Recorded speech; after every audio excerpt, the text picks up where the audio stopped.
Lucia. Good morning, y'all. This beautiful black female Corso is Dolce. She's the most dominant female Cane Corso that I have. Lucia is a little over 1 year. Second female Corso. Tux is my Pitbull mix. Hey, Tuxie. Ozzy. What's that, Oz? Ozzy is the alpha male Cane Corso. So those are the 3 Corsos. And then I have a little Pitbull puppy. Ozzy. Where's going? Where's Gypsy? I guess we're going over this way. This is the area that I call the mosh pit. Because it's an area where I cleared the cactus. I'm out here in the Texas Hill Country on a couple acres. Just under a couple acres. And they're constantly just rough playing there, which is where they get a lot of their exercise. There's Gypsy. She's digging for rocks. Her newest thing is that she digs for rocks and carries them around like a trophy. Gypsy. Come on, Gypsy. Let's go this way. Oh. Ooh, this grass is really green. We've been getting a lot of rain. So I gotta get this grass trimmed. But come on, us.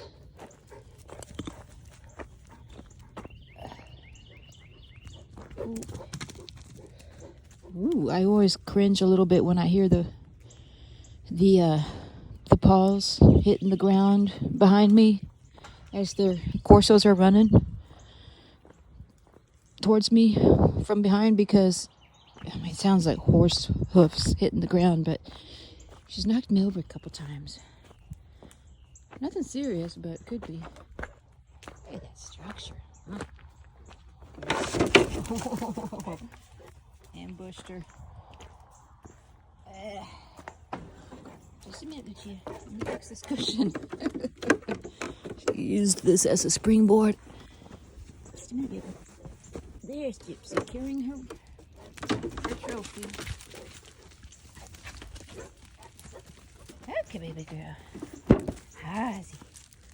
There's Oz. Yeah, Ozzy he's huge, even for a male Cane Corso. He's probably the biggest, one of the bigger end of the spectrum.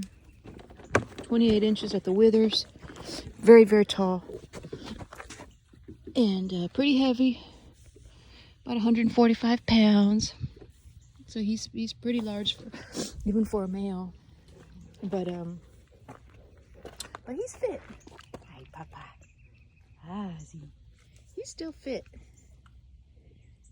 He still has a good muscle tone and not a lot of fat on him. Oh, I see what they're doing. Come here, Gypsy.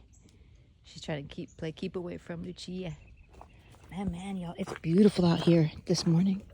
Absolutely gorgeous. It feels like about 75 degrees Fahrenheit. Hey, Papa. Hey, Papa. And he's pawing at me. He wants me to pet him. Ugh. Lucci. Yeah, some of y'all mentioned from my previous video. I've got this pack dynamic here. That's, well, they call it dynamic because it's constantly changing. You know, the goal of I think most of the pack members. Well, not all of them, but a lot of them, when they're younger, they try to rise up in the ranks. So Ozzy's alpha dog, Dolce, come, is the beta dog. Oh, see what she's doing. She's second in command. Gypsy, come on, Gypsy. And then, so Gypsy, the little Pitbull puppy, I believe is trying to claim that spot from Dolce, as some of y'all have been noticing. At least she doesn't back down. Now Lucia is kind of in the middle. She doesn't really, seemingly doesn't try to be climbing the ranks. Although she stands her ground, she's probably happy to be kind of in the middle. And then Tux is happy with his spot as the Omega at the lowest ranking, although he's very important and very loved. But I don't think he wants the responsibility that comes with being an alpha or a beta, as far as, pack dynamics go. There she is, Dolce. So it's really, there's a lot of tension between Gypsy, the pit bull, and Dolce, beta female. And look at her. So yeah, so that's what I'm working on now with my pack, trying to stabilize that pack dynamic so that there's not so it's not volatile, so that there's not going to be an energy that's going to lead to a fight. So how I'm doing that is look at this dog. Tickle, tickle, tickle. Tickle, tickle. So what I'm doing is starting to correct Gypsy more when she high-techs. I don't want her to get it in her head that she can rise up into the ranks. I really don't want a pit bull being a beta dog.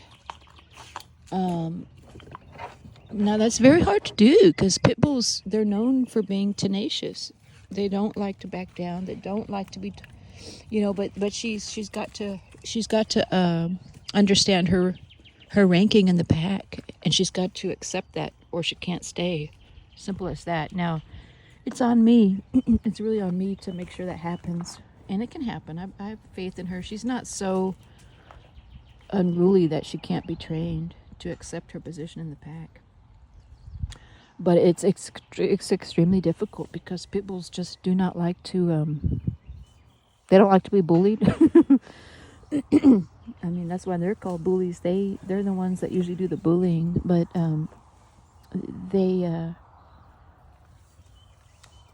pit bulls, she'll take correction from me, but it's very difficult for her to take correction from Dolce, a more dominant female. What's that gypsy girl? She's trying to get a bigger rock. A bigger boulder over here. Yeah, so that's what I'm working on. It's difficult.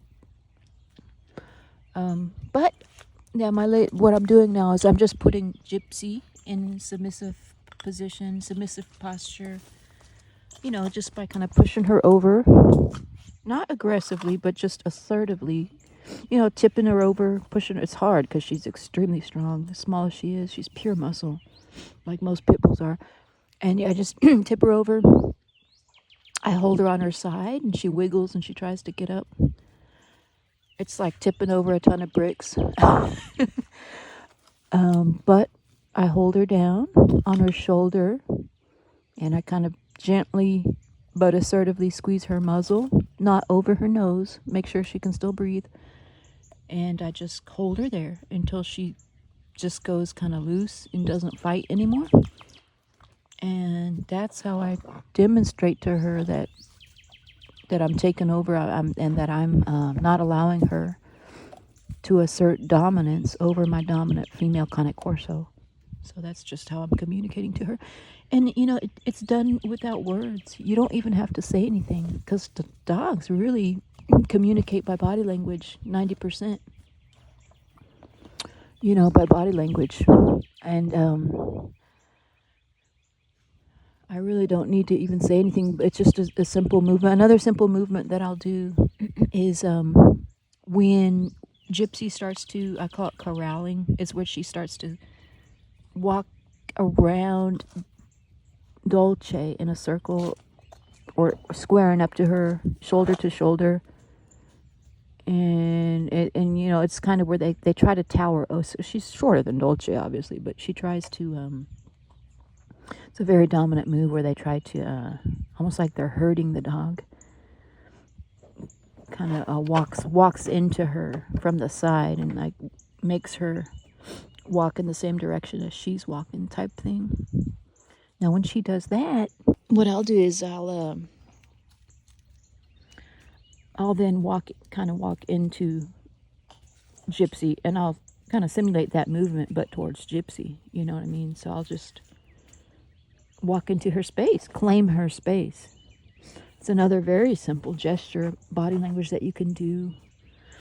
to show dominance to a dog is you walk into their space, because they're all about territory. So, you know, when they walk into you, they're claiming your territory. So if you do that to them, it's a clear message to them that you're not going to be the one calling the shots in this pack. And so that's what I do with her, just to kind of remind her she needs to give Dolce some space and some respect. Now, at the same time, I don't let Dolce overdo it with a show of dominance toward Gypsy. I want it to be kind of neutral, to where they're kind of just ignoring each other. But Dolce, you know, being a Cane Corso, very dominant, she's going to do the same thing to you know, she's laying it on pretty thick with Gypsy, or trying to, you know. And so I'm going to try and step in and just remind Dolce that no, she needs to back off, and Gypsy needs to back off. They both need to back off from each other. That's my message to them. And so you'll start seeing that a lot more. You know, Gypsy, you've been seeing the progression, I'm sure. I've been trying to film it. The progression, you know, she's still a puppy. She's 7 months now and going on 8 months. So she's been getting more and more assertive toward, there's Dolce. She's probably taking a potty break. No, that's Lucia, sorry. She's been, yeah, so Gypsy's been becoming more and more assertive. And so as she starts increasing her assertions and her assertive stance, I need to start making her back down a little bit more. Gypsy. She's just the cutest though, y'all. Isn't she beautiful? Gypsy. So yeah. So that's what I've been doing more and more. As she starts to develop and trying to claim more and more dominance in the pack. It's just natural for a dog to want to rise up in the ranks. But I need her to be on at least equal footing with Dolce. I don't want her to be trying to assert dominance over Dolce. It's one thing if she's just defending herself, but you know, it's another when she's trying to assert dominance, and I don't like that. Gypsy, what you got, girl? What you got, Gypsy girl? Oh my God. Yeah, I just get a kick out of her, y'all. She's got so much personality. These bully breeds, they just come with loads and loads of personality. They're each, you know, individually, you know, so unique in their personalities. One thing they have in common is they're usually very, very assertive, confident, fearless, tenacious. That's all get out. You know, those are all the qualities that people love in this breed, in the bully breed in general. But with that comes a lot of training, a lot of vigilance in making sure that it doesn't go, you know, in the wrong direction. Because then you could have a really, like I say, a volatile situation on your hands. It's why they can get into fights if they're not checked, you know. And so it takes a little bit more work, but, you know, it's just very similar with the Cane Corso. Cane Corsos, depending on which temperament you get in your individual Corso, some are harder to train, more stubborn than others. For example, Lucia, I just love her temperament because she's just middle of the road. Very, very assertive in her own right, but not constantly challenging the other dogs. The way that Dolce is. Dolce is a little harder to train because she's very assertive, but the beauty of them, the breed, is that they love to please, and they respond really well to praise, and they don't forget it. When you tell them what makes you happy, they don't forget that. They try to keep making you happy. They don't respond very well to a harsh, like aggression toward them. It can almost backfire if you're aggressive towards your Cane Corso when you're training them. So you just have to be very, very assertive, but calm. Calm, assertive is the key. And I found that to be very effective with him. Isn't she gorgeous, y'all? Yeah, she's looking a lot like Ozzy. And the other day they were standing next to each other. I swear they were almost the same height. I need to measure Lucia. And keeping in mind that she's still growing, man. She's not even 2. She's barely a year and a half. Not even a year and a half, so... And that's Ozzy. Ozzy. Yeah, so, man, I cannot wait to see how Lucia develops. She's just... Every day I'm just like, wow, she's beautiful. Lucia. Hi, baby girl. Gosh, she's just gorgeous. Her muscle tone is really starting to fill out. She did most of her growing in height up until this point. At a year of age, they do most of their growing in the height, and they can look kind of lanky at a year because they're doing a lot of the bone growth is growing in length. But now, after a year, between 1 and 2 to 3 years is when they start really filling out their muscle tone, and they start looking like they're bulking up, and growing in width and girth. And so yeah, she's just at the tail end of her heat cycle.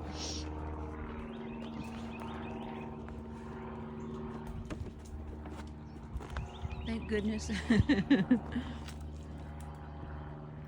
And Ozzy did try to mate with her, but he is fixed. He's neutered.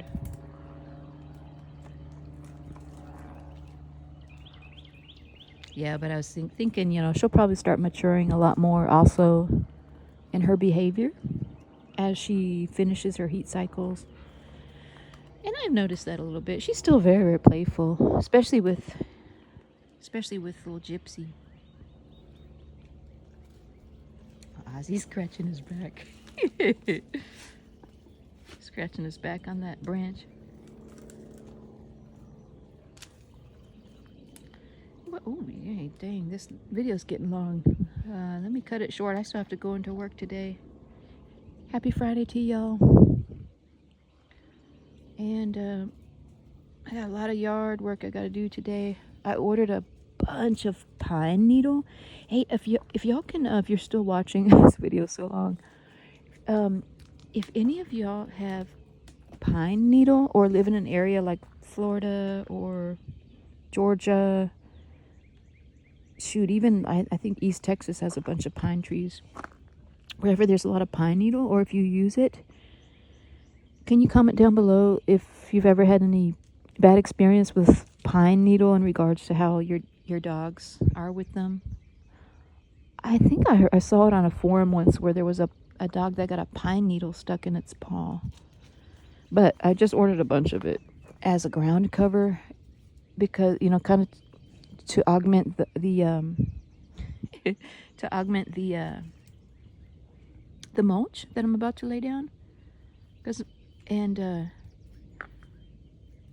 the rain usually, you know, will wash away a lot of the mulch, and then I'm just left with the muddy mess for them. So anyways, if you ever have any thoughts on pine needle, what do you think about it? I'm thinking about laying down a bunch of it and then putting mulch over it, maybe. But yeah, anyway, I hope y'all having a good day, and we'll catch you on the next one. Thanks for watching. Don't forget to subscribe, and we'll see y'all later.